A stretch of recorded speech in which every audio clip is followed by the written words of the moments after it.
ஆண்டவருடைய நாமம் மகிமைப்படுவதாக. அன்பானவர்களே, இன்றைய வார்த்தைக்கு உங்களை அன்புடன் வரவேற்கிறேன். இன்றைய தியானத்துக்காக யாத்திராகமம் 33வது அதிகாரம் 14வது வசனத்தை வாசிக்க கேட்போம். அதற்கு அவர், என் சமூகம் உனக்கு முன்பாக செல்லும், நான் உனக்கு இளைப்பாறுதல் தருவேன் என்றார். தேவன் ஒருபோதும் தம்முடைய பிள்ளைகளை விட்டு பிரிகிறதே இல்லை. எப்பொழுதும் அவர்களுடனே கூட தான் இருக்கின்றார். மோசேக்கு கர்த்தர் சொன்னார், என் சமூகம் உனக்கு முன்பாக செல்லும் என்று. சமூகம் என்பதற்கு அவர் பிரசன்னமாயிருக்கிறார் என்பதுதான் பொருள். ஆகவே மோசேக்கு முன்பாக கர்த்தர் எப்போதும் போய்கொண்டிருந்தார் என்பதுதான் அதன் பொருளாக இருக்கின்றது. வேதம் சொல்லுகிறது, அவர் உன்னை விட்டு விலகுவதும் இல்லை, உன்னை கைவிடுவதும் இல்லை என்று. இந்த வசனம் தேவன் தம்முடைய பிள்ளைகளோடே இருக்கிறார் என்பதை இன்னும் நமக்கு உறுதிப்படுத்துகின்றது. மேலும் ஆண்டவர் சொல்லும் பொழுது, நான் அவர்களுக்குள்ளே வாசம் பண்ணி அவர்களுக்குள்ளே உலாவி அவர்கள் தேவனாயிருப்பேன், அவர்கள் என்னுடைய ஜனமாயிருப்பார்கள் என்று.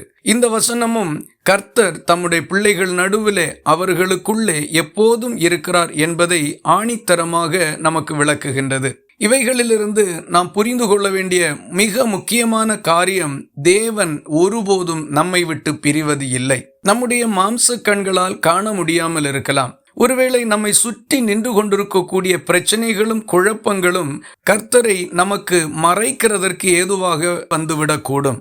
சில நேரங்களில் அவிசுவாசமும் அப்படி செயல்படும். நாம் புரிந்து கொள்ள வேண்டிய காரியம் என்னவென்றால், கர்த்தர் ஒருபோதும் தம்முடைய பிள்ளைகளை விட்டு விலகுகிறதில்லை, அதாவது அவர்களை தனியே விடுகிறது இல்லை. இந்த உலகம் சாத்தானுடைய கரத்தில் இருக்கின்றது.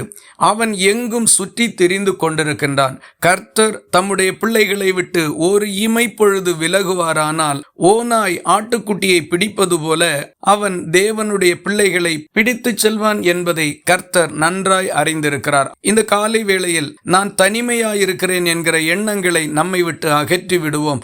உதவி செய்வதாகவும் உடனிருப்பதாகவும் சொன்ன மனிதர்களும் நண்பர்களும் சிநேகிதர்களும் வாக்கு பண்ணினவர்களும் எல்லாம் நம்மை விட்டு விலகி போனாலும் நாம் வருத்தப்பட வேண்டியதில்லை. இவர்கள் எல்லாரும் மனிதர்கள்தான். நம்மை விட்டு விலகாத ஒருவர் கர்த்தர். நம்பிக்கையோடு இந்த நாளின் உங்கள் காரியங்களை செய்வதற்கு முன்னேறி செல்லுங்கள். கர்த்தர் ஜெயத்தை தருவார். இந்த வார்த்தைகள் இந்த நாள் முழுவதும் உங்களுக்கு ஒரு ஆசீர்வாதமாய் இருப்பதாக. ஜெபிக்கலாமா? எங்களை நேசிக்கிற அன்பு நிறைந்த நல்ல ஆண்டவரே, நாங்கள் உம்மை நன்றியோடு துதிக்கிறோம். நல்ல நண்பராக, நேசராக நீர் எங்களை விட்டு விலகாமலும் பிரியாமலும் எப்போதும் நீர் எங்களோடு இருக்கிறதற்காக உம்மை துதிக்கிறோம். இந்த நாளின் எல்லா காரியங்களிலேயும் நீர் எங்களுக்கு முன் செல்லுகிறதுனால் ஜெயத்தை கொடுக்க போகிறபடியால் உம்மை ஸ்தோத்தரிக்கிறோம். ஜெபத்தை கேட்டதற்காக ஸ்தோத்திரம். இயேசு கிறிஸ்து மூலம் வேண்டிக் கொள்கிறோம் எங்கள் அன்புள்ள நல்ல பிதாவே, ஆமீன். கர்த்தர் தாமே உங்களை ஆசீர்வதிப்பாராக.